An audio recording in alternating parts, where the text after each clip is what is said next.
Ladies and gentlemen, welcome back to the BBG, and finally Mirthwood, which is now, as this video comes out, in full release, which is absolutely amazing to see. So don't forget to subscribe if you haven't already. We're on the way to 12k, close every day, but I'm just going to dive right into this because I've been keen to see this game come out literally since I played like the demo version. And I actually got early access and all that. This is a new save though. But this is a game that's inspired by like Fable, The Sims, RimWorld, all of them jammed together to create this survival type game. But this full release is so much more improved than the demo. You can see the demo version in the link below. So much more quality of life like changes, and obviously there's no more restrictions on the map and that. So we now have the full map kind of thing. Now in this run I've only actually explored up to here. But let me tell you, I've been murdering bears in that, which I absolutely shouldn't be doing with my current equipment, but it worked out. Now, this game is actually kind of ruthless on like yourself. I need to sleep. I need to sleep. Energy, sleep, it's necessary. I'll go out during the night. I'm a brave boy. If you run out of energy when you're out and about, you'll just pass out and sleep like where you drop. And God forbid that's in the middle of a fight. I've had that happen. Did I die? Yes. That was unpleasant. But I am currently playing on basically what could be described as the hardest difficulty. Fastest hunger goes down and combat is absolutely atrociously difficult. I am a ranger. That's all I'm going to say. We use a bow around these parts because everything is terrifying. Plus, honestly, if you don't have a bow, you pretty much can't hunt. Food is really, at least until you can start growing stuff, and even that's like kind of difficult to do because you need to find the seeds, and the seeds that you can actually plant depend on the season that you're in. We're in spring at the moment. I have other seeds, I just can't grow them right now, which, fair enough, that damn realism getting in the way. But one of the biggest complaints, you know, back when we were all playing the demo, is that there was no real fast travel back then. You had to run everywhere. And that's just pain. But now they've actually added these camps that allow you to teleport from spot to spot. So much better. So much better. You don't even understand how much, overall, how much food that saves, how much energy that saves. Because you can sleep here too, and you can build in this whole area as well. Like, this whole area is technically your property. But I'm the type that has to, like, do my own area before I can do anywhere else. And even that is proving difficult because of how hard it is to get stone right now. But these are just minor things. The combat in this game is probably up there with some of the more difficult combat you'll see in these types of survival games. I'll try and find a bandit. I've been slaughtering my way through this game, but I mean previous knowledge. Oh, bandits! Where are you? I've got a present. It's a sword. Hello, there you are. Ah, crap. No, I don't like these guys. They attack too fast. Wait, I'm not ready yet. I'm not prepared. Surprise! Ooh. Come on then.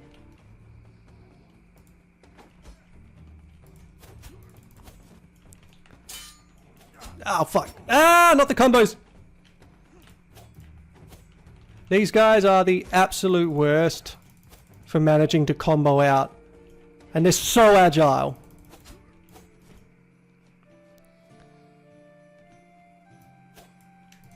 Yeet!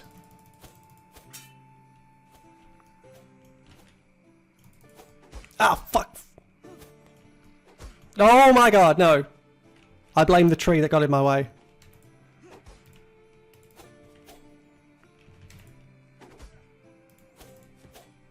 Oh, you're so annoying. Come here. Come here. You can't escape your fate. I got armor on. Let's go, big man. I win. Sit down. Trash. Anyway. Potent health elixir. Let's go. I hate those thieves. They're the most annoying to kill because they're so agile. But they did change another thing, and that was like before you could like grind XP just from hitting things. And obviously you can imagine that people just immediately abused that and just went to the hardest areas and got a bow out and just started spam hitting the enemy to get heaps of XP.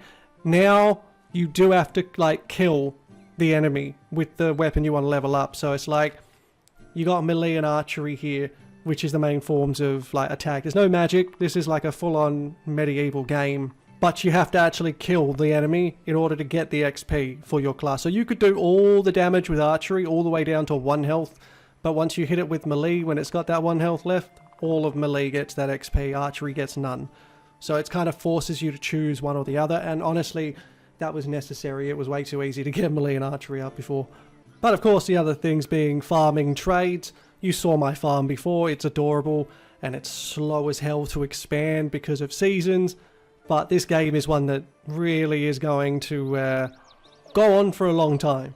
You can see skill cards at the top there. You get a bunch of them for doing random world event stuff as well as actually leveling up your skills. You can only have a certain amount on, as you can see there, and I've got like 4 different ones that can go in that one slot, but honestly, hunger draining slower, I'll take it. Because it's a bit of an epic game. Oh, and before I forget, yes, they do plan on working in multiplayer as time goes on after this full release, which was awesome to see. So many people wanted that, me included, really. The other thing they've improved is NPCs, and that ties into charisma there. NPCs in this game come and go, and they can die naturally, and they'll be replaced by other NPCs that come as well. So you can like romance someone up and bring them back to your house, and if they die, they're gone. They're gone forever. There's no saving them. And I actually really like that system. It was first implemented, obviously, back in the demo, but it's just been really refined now. It's such a complex system, talking to NPCs. Now, well, I say complex, it just looks complex, but all you got to do is like look at what they do. I'll show you. Hang on, I need this stone. God, I need stone. Hello, beautiful little plants. Oh, hello. Never mind. We can gather. God, I wish I had more barley and wheat seeds. That's another thing in this game. It's really hard to earn money when you first start. Which is the way it should be, to be honest. Now, for crying out loud. We use the kiting method. God, this bow is weak. Come on, buddy. Come on. It's so slow, though. But this method of kiting with the bow is actually pretty much the only method you'll have if you plan on fighting high-level stuff early game. Because you could fight whatever you want if you can get there. If you win, well, that's another story. Ow. Oh, frick.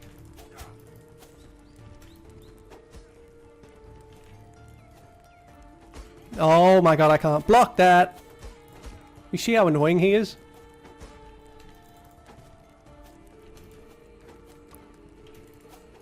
Oh, you... Just...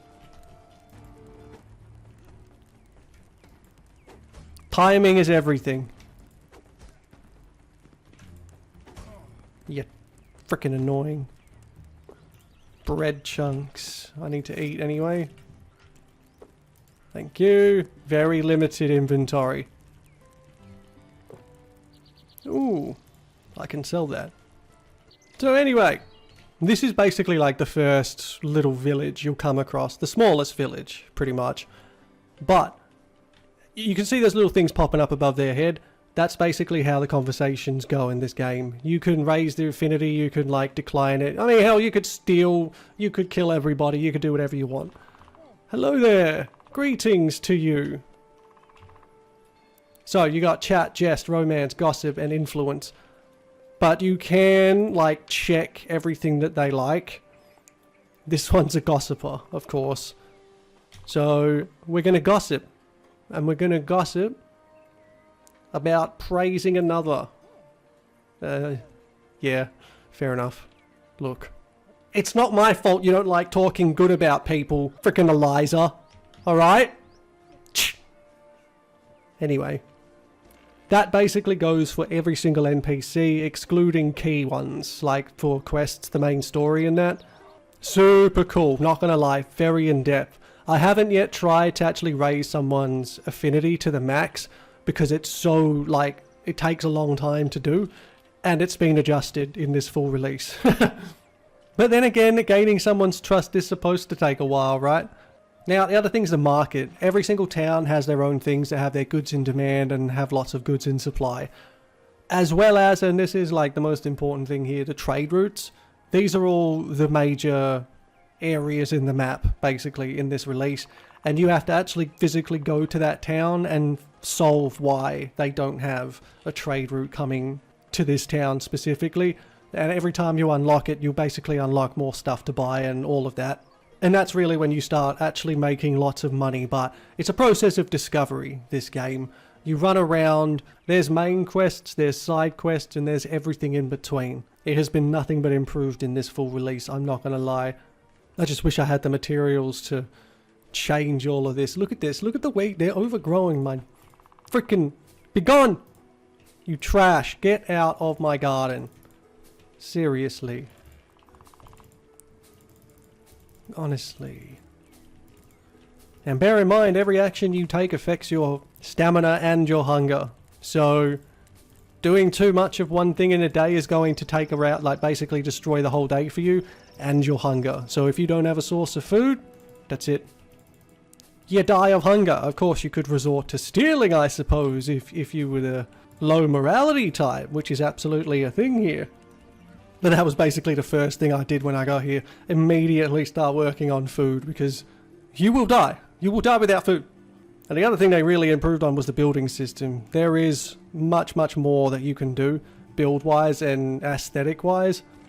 But one of the cool things is that they now have animals. So, like, literally, you can have chickens. You can have large animals, horses and that. You can breed them.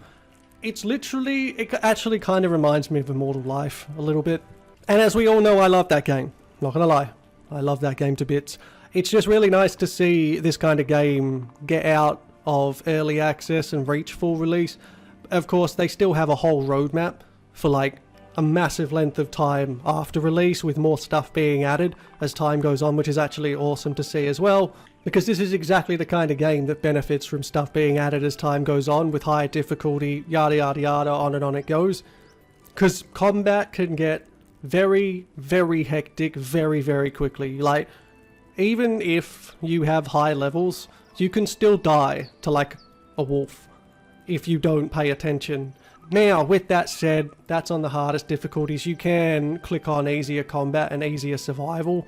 That's going to make things a lot easier for you in terms of like your first like foray into this game anyway. But I strongly recommend you try this game out for yourself. It's great fun. I've currently done pretty much everything in the game so far, and I regret absolutely nothing. But it's got a full release, and that's beautiful. So with that being said, ladies and gentlemen, I'm going to leave this one here. Go and check the game out for yourself, see if it's something that you vibe with. I'll chuck the game link in the description below. I'm just happy to see it get a full release, honestly. But don't forget to subscribe if you haven't already, and of course, as always, have a great day.